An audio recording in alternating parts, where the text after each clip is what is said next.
महाकुंभ आपने देखा, इतना बड़ा महाकुंभ का आयोजन, इस महाकुंभ के आयोजन में एक सिंगल घटना भी चैन खींचने या छेड़छाड़ की नहीं हुई। और मित्रों, आज यहाँ लगभग 38 करोड़ रुपए के आसपास के कामों के लोकार्पण और शिलान्यास के कार्य माननीय सांसद जी और मेरे द्वारा किए जाएंगे। आपको और कहना चाहता हूं कि जब 2017 के अच्छे काम पार्टी ने किए और आपने सरकार 22 में फिर से बनाई, तो फैक्ट्री वाले आते थे जहां से स्कूल बनाया है हम लोगों ने, कहते थे यहाँ की सड़क बहुत पतली है। आप पीडब्ल्यूडी के मिनिस्टर थे, मैंने आपको निवेदन किया, उत्तर प्रदेश सरकार में हमारे साथी मंत्री थे कि हमको एक चौड़ी सड़क इंडस्ट्रियल पार्क की तरफ जाने के लिए चौड़ी सड़क बनानी है। आपने 1 मिनट नहीं लगाया, 100 करोड़ रुपए पीलीभीत विधानसभा के खाते में सड़क के लिए भेजने का काम किया। और माननीय सांसद जी, मैं आपको ये भी याद दिलाता हूँ कि अन्य विधानसभाओं के बारे में नहीं कहता कि कितना वोट कम हुआ, लेकिन पीलीभीत विधानसभा के लोगों ने भी आपको दिल खोल करके वोट देने का काम किया। आपका वोट विधानसभा के चुनाव से बढ़ने का काम इस विधानसभा के अंदर हुआ। बहनों भाइयों, दिल्ली के लोग थे, हम सोचते थे कि कैसे दिल्ली वाले एमपी कैसा होता है हम जानते नहीं थे। एमपी और एमएलए मिलकर साथ काम करते तो क्षेत्र को कितना विकास होता है ये ना हमारे पीलीभीत जनपद को पता, ना हमारे जनप्रतिनिधियों को पता, ना हमारे संगठन को पता, क्योंकि वो तो ऐसे थे कि जैसे थे आपको पता ही है।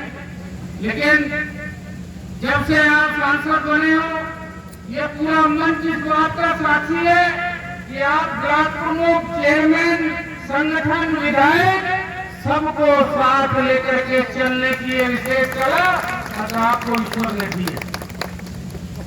माननीय मंत्री जी, आज आप यहाँ आए हो तो कुछ आपसे मांगूंगा मैं फिर।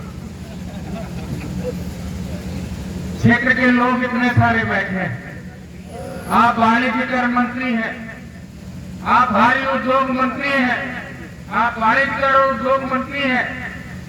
पीलीभीत की तरफ आपके एक आशीर्वाद का हाथ उड़ गया तो पीलीभीत के हजारों नहीं लाखों नौजवानों का कल्याण हो जाएगा।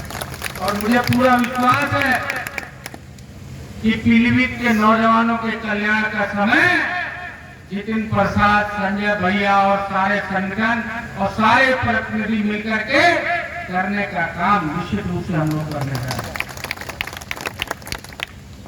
मित्रों, अभी आपने देखा कि पाकिस्तान ने हमारे देशवासियों के ऊपर पाकिस्तान को आतंकिस्तान से कहे, वहां के आतंकियों ने जिस तरह धर्म पूछ करके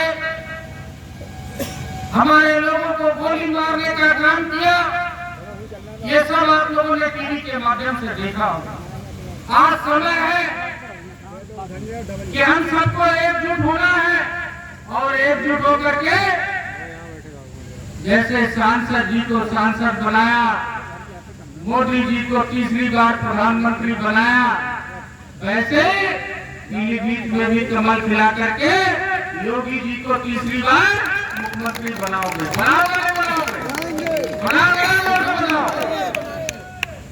ये काम इतना आसान नहीं है। कुछ लोग जातियों का जहर बोलने के लिए, जैसे पाकिस्तानी एजेंट होते हैं, वैसे कुछ लोग जातियों का जहर बोलने के लिए क्षेत्र में घूमने शुरू हो गए। जैसे जैसे चुनाव आएगा, जातियों में बांटने की कोशिश करेंगे कि तुम लोधी हो, तुम किसान हो, तुम कुर्मी हो, तुम मौर्य हो, तुम कश्यप हो, तुम प्रजापति हो, तुम राठौर हो। लेकिन हम सबको ये कहना है कि हम तो नरेंद्र मोदी और योगी आदित्यनाथ के सिपाही हैं।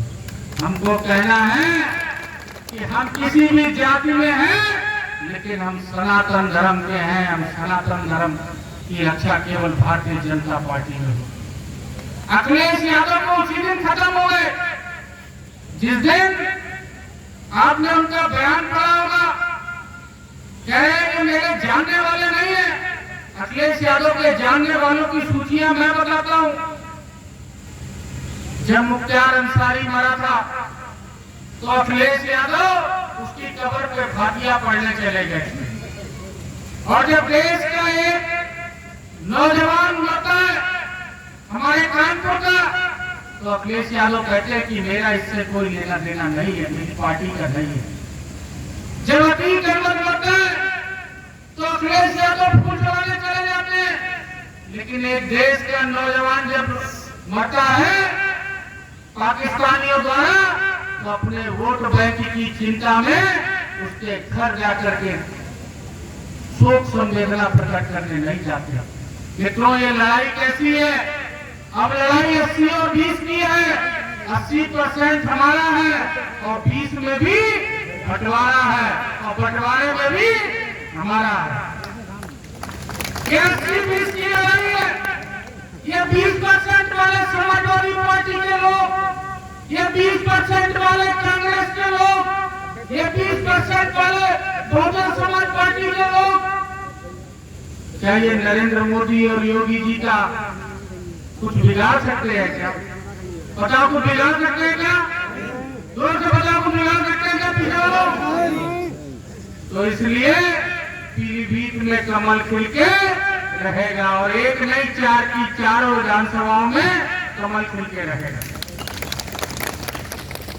और सांसद जी अब तो और जिम्मेदारी पीलीभीत वालों की है। पहले के सांसद पीलीभीत के लोगों को चपट मारते थे और अब आप जो है लोगों को गले लगाते हो, तो इसलिए अब ज्यादा जिम्मेदारी है नहीं है। जितिन प्रसाद जी को फटे 4 सीटें जीत के देने की है नहीं है ना? तो मुझे दोनों हाथ उठा के बताओ कि जितिन जी को 6 सीटें जीत के दोगे? इतने बताओ पीलीभीत